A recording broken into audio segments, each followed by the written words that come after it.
기도드리겠습니다. 길을 잃고 헤맬 때 우리를 추적하시어 찾으시고 구원하신 하나님, 감사와 찬양 드립니다. 고샘추위 가운데서도 주의 사랑은 여상하시어 우리를 긍휼히 여기시고 오늘도 뜨거운 심장으로 주님 따르게 하시니 감사합니다. 바랄 수 없는 중에 바라게 하시고 견딜 수 없는 중에 인내하게 하시는 하나님, 감사합니다. 오늘도 새로운 호흡과 심장의 박동, 삶을 선물로 받았사오니 한순간도 허비됨 없이 주께 영광 돌리기 원합니다. 받아 주시옵소서. 온전히 순종케 하여 주시옵소서. 삶이라는 이 귀한 선물을 헛되이 허투루 여기지 않도록 주여, 우리 인생이 얼마나 빠른지 바르게 지각할 수 있도록 도와주시옵소서. 건강 주시어서 찬송케 하셨습니다. 의지를 허락하셔서 말씀을 받게 하셨습니다. 이제 간절히 바라고 원하오니 우리의 일상적인 삶 속에서 사랑으로 실천하게 하여 주시옵소서.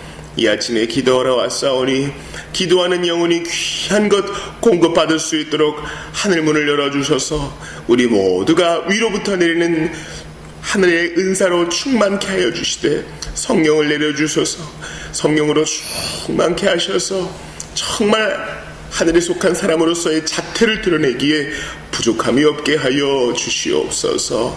로마서 말씀 받고자 합니다.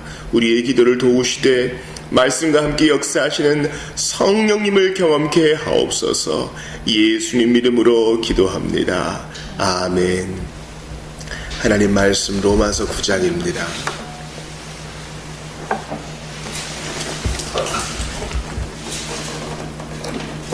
9장 22절부터 24절까지 교독을 하겠습니다. 로마서 9장 22절부터 24절까지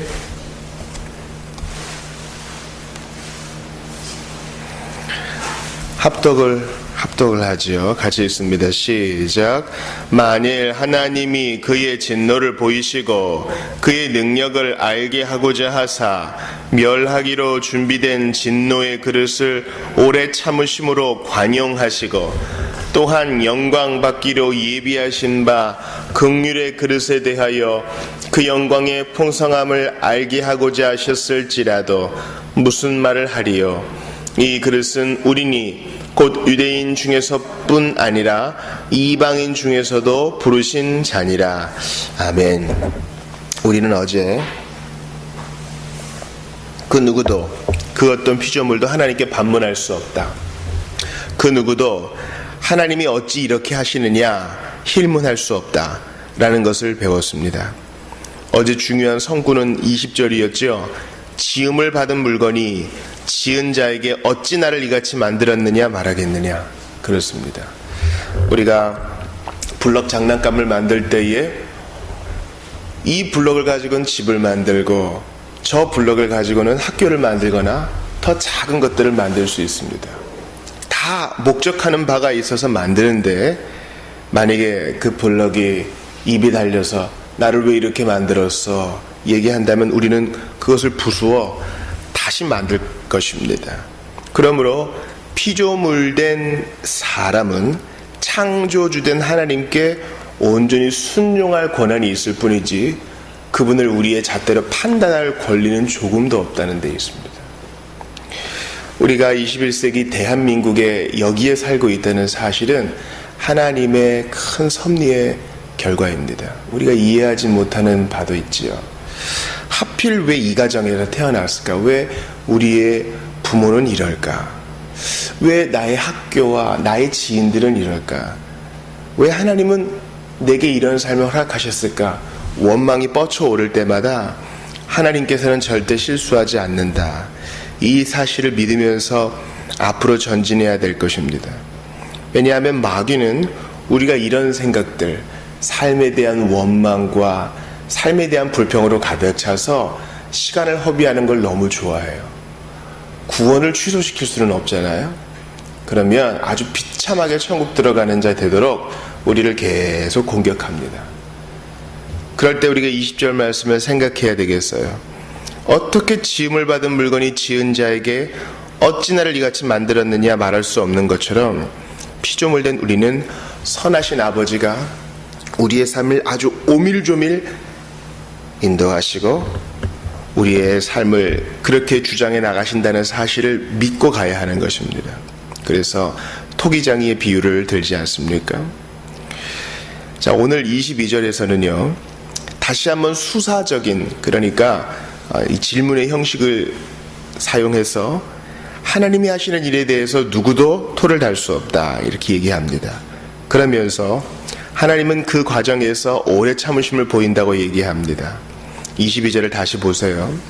만일 하나님이 그의 진노를 보이시고 그의 능력을 알게 하고자 하사 멸하기로 준비된 진노의 그릇을 오래 참으심으로 관용하시고, 자, 만약에 하나님이 진노를 보이시고 모든 죄인에게 하나님이 진노를 보이셔서 멸망시켜도 그것은 합당한 거예요. 왜냐하면 모든 사람이 다 죄를 범했기 때문이죠. 진노를 보이시고 그의 능력을 알게 하고자 하사, 바로 출애굽 때 바로에게 그렇게 하지 않았습니까? 하나님께서는 끝까지 고집을 꺾지 않는 바로에게 그 능력을 알게 하고자 하사 여러 가지 재앙을 허락하셨습니다. 근데 멸하기로 준비된 진노의 그릇을 오래 참으심으로 관용했다. 멸하기로 준비된 진노의 그릇은 바로 하나님의 심판을 받을 자들을 말합니다. 바로 애굽에 있는 사람들이요 바로와 그의 무리들을 말하는 것입니다. 하나님께서는 출애굽에서 이 전형을 보여주셨습니다. 출애굽기에서 끝까지 이스라엘 백성들을 안 보내주고 고집 피우고 너희들은 벽돌 만들어, 짚을 안 줄 테니 더 만들어, 아들을 낳으면 다 죽여라, 오늘은 보내주겠다 했다가 내일은 썩 꺼져라 하고, 그렇게 하나님 앞에 고집을 부리는 자들에 대해서 주님은 진노를 보이시고 그의 능력을 알게 하고자 하사, 그죠? 바로를 세우시고 이런 일을 허용하신 것은 나의 능력을 드러내고자 합니다고 하나님이 말씀하셨습니다. 준비된 진노의 그릇을 오래 참으심으로 관용하셨다. 주님이 죄인을 단번에 탁 없애지 않으시고 살려두신 이유는 하나님의 능력을 드러내고자 하심입니다. 그래서 그들은 정당한 진배를 받아 마땅한 것이죠. 오히려 여러 번 재앙에서 구해주신 것, 개구리로부터 또 이로부터 메뚜기로부터 흑암으로부터 건져주신 것은 하나님의 오래 참으심, 관용이라는 사실입니다. 여기서 22절과 23절에 중요하게 대조되는 말이 있어요. 그의 능력을 알게 하고자 하사 멸하기로 준비된 진노의 그릇, 준비된 진노의 그릇, 이 준비란 말이에요.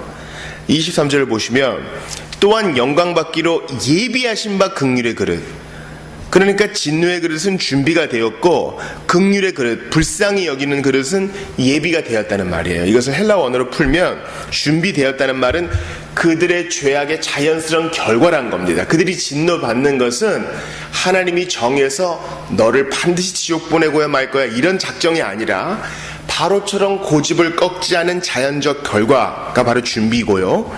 23절에 예비하신 바 긍휼의 그릇은 하나님의 개입이요 은혜 주심이요 하나님의 작정이 실현됐다는 겁니다. 또한 영광받기로 예비하신 바 긍휼의 그릇에 대하여, 이 긍휼의 그릇은 원래 진노의 그릇이었는데 하나님께서 불쌍히 여기사 구원코자 한 사람들을 말해요. 대하여 그 영광의 풍성함을 알게 하고자 하셨을지라도 무슨 말을 하려? 그렇습니다. 22절과 23절을 22절은 바로와 그 무리들, 23절은 이스라엘 사람들에게 적용해도 되고요. 22절을 에서 23절을 야곱에게 적용해도 돼요. 자, 22절 다시 보세요. 하나님이 그의 진노 보이시고 그의 능력을 알게 하고자 하사 멸하기로 준비된 진노의 그릇을 오래 참으심으로 관용하시고, 에서가요 자기도 원하지 않았는데 뭔가에 이끌림을 받아서 원치도 않았는데 장자권을 판 게 아니었습니다. 그가 그것을 소홀히 여겼다고 신약성경 기자는 말해요. 그의 마음이 장자권을 판 것으로 그냥 발현이 된 거예요. 그러나 23절 보세요. 영광받기로 예비하신 바 긍휼에 그르신 야곱도요, 원래는 에서보다 훨씬 도덕적 수준이 낮아요. 그렇지 않아요? 아주 장깨가 많고 사람들을 속여먹고 아버지 속이고 삼촌도 속였다가 나중에 아들들에게 속잖아요. 그런데 하나님께서는 그를 불쌍히 여기셔서 구원코자 하셨습니다.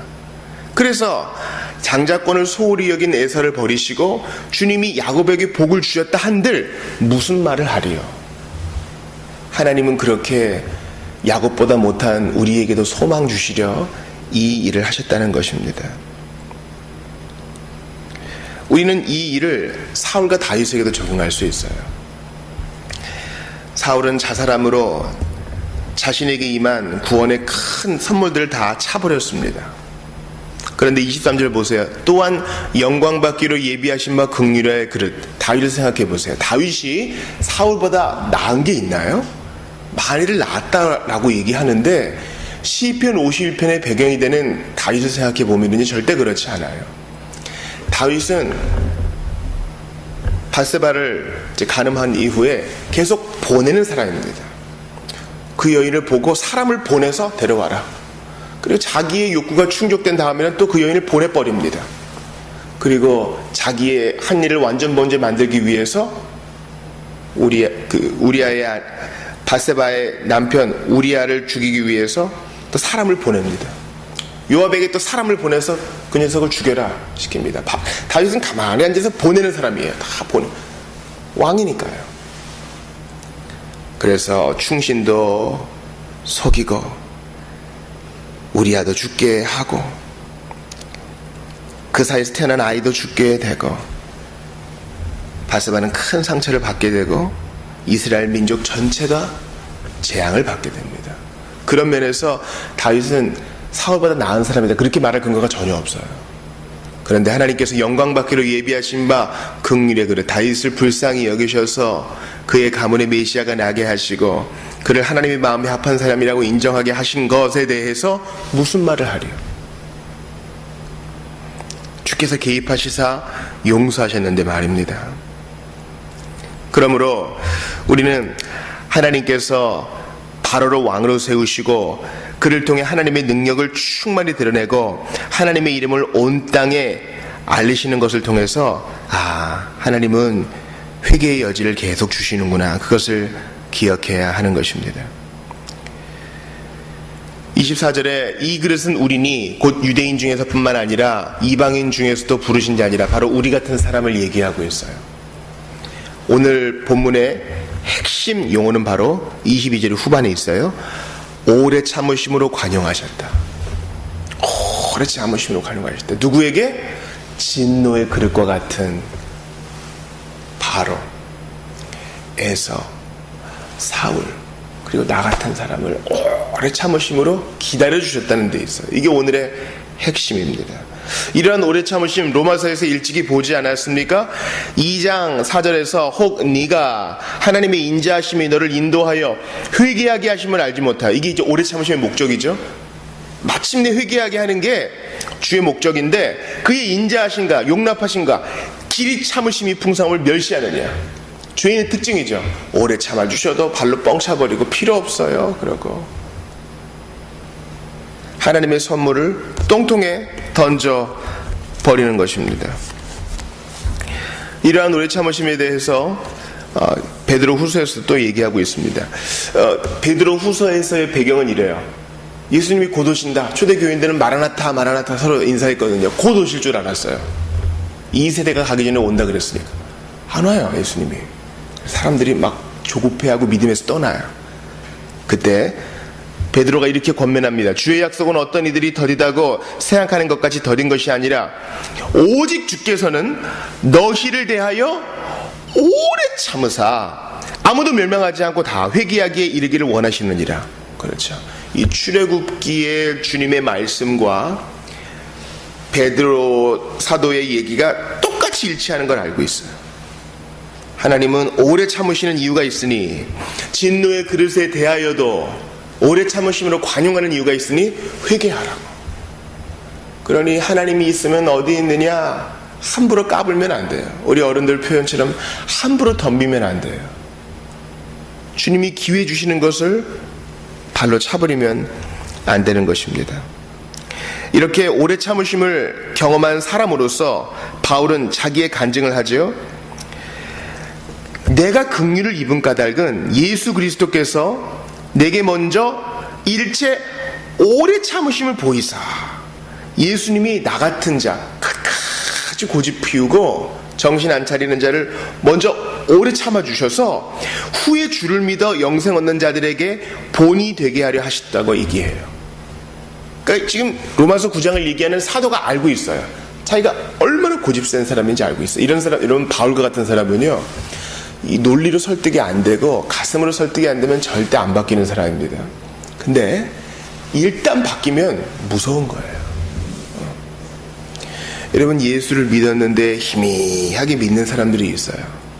그런데 믿기 전에도 아주 완고하게 안 믿다가 믿은 후에는 더욱 완고하게 믿는 사람, 그러니까 탱크처럼 믿는 사람이 있어요. 그렇게 만드시려고 주님이 오래 참으시는 거예요. 그러니 지금 전도를 무시하고 예배 중에 졸고 올 때 성경책도 안 갖고 오고 정말 성경고사 오면 이상한 얘기 쓰고 이런다 해도 함부로 판단하면 안 돼요. 그 사람이 어떻게 될지 누가 알겠어요? 어떻게 알겠어요? 주님은 혈기를 이기지 못해 사람을 죽였던 모세도 오래 참으사 이제 이스라엘 백성을 인도할 그릇으로 빚으신 것입니다. 베드로 사도는요, 아까 말씀드린 베드로후서 3장 후반부에서 이렇게 말합니다. 또 우리 주의 오래 참으심이 구원이 될 줄로 여기라. 저는 이런 표현이 있는 줄 정말 몰랐습니다. 우리 주님의 오래 참으심이 구원이 될 줄로 여기라. 그러니까 우리 주님의 오래 참아주심이 우리 모두의 구원이 되는 거예요. 우리가 기댈 언덕이 됩니다. 주님의 오래 참으심. 우리가 사랑하는 형제 바울도 그 받은 지혜대로 너희에게 이같이 썼고, 오래 참으심에 대해서 우리 형제 바울도 썼는데, 여러분, 바울이 오래 참으심에 대해 얘기한 것은 로마서 2장과 9장 오늘 읽은 본문밖에 없어요. 그러니까 베드로도 바울의 편지를 읽었던 거예요. 사랑하는 여러분, 주님은 오래 참으십니다. 그러나 영원히 참지는 않습니다. 주님은 지극히 오래 참아주십니다. 그러나 이것을 오용하면 안 됩니다. 오케이, 오래 참아주신다 그랬어. 그럼 오늘까지 즐길게요, 주님. 오늘 주님이 오시면 어떻게 해요? 오늘 주님이 데려가시면 어떻게 할 거예요? 그러니 이 선물을 오용하면 안 됩니다. 매일 황금알을 낳아주는 닭을 귀히 여기지 못하고 그의 배를 갈라버리면 선물을 받지 못하게 되는 것처럼, 하나님의 오래 참아주심을 그저 죄지을 기회로 사용하면 더 큰 낭패를 당하게 됩니다. 따라서 아직 예수 믿지 않는 분들에게 권합니다. 주님이 당신에 대해서 오래 참으심으로 당신을 향해 뻗으신 그 손을 누추하게 만들지 마시고 속히 정신을 차리고 회개하고 돌아오시기를 바랍니다. 신자들에게 권면합니다. 하나님이 오래 참으시는 것처럼 우리도 오래 참아야 할 것입니다. 성경에서 얼마나 신자의 인내에 대해서 많이 얘기합니까? 인내란, 오래 참음과 관용이란 그리스도인이 개발할 덕목이라고 신약성경이 얼마나 많이 이야기합니까? 고린도전서 13장 사랑장에서 사랑은 뭐로 시작해요? 사랑은 언제나 오래 참고, 마지막은 뭐예요? 사랑은 모든 것을 참고 모든 것을 믿고 모든 것을 바라며 견디느니라. 그러니까 처음에도 오래 참고 마지막에도 참고 견디느니라로 마칩니다. 우리 예수님은 인내의 사람이셨어요.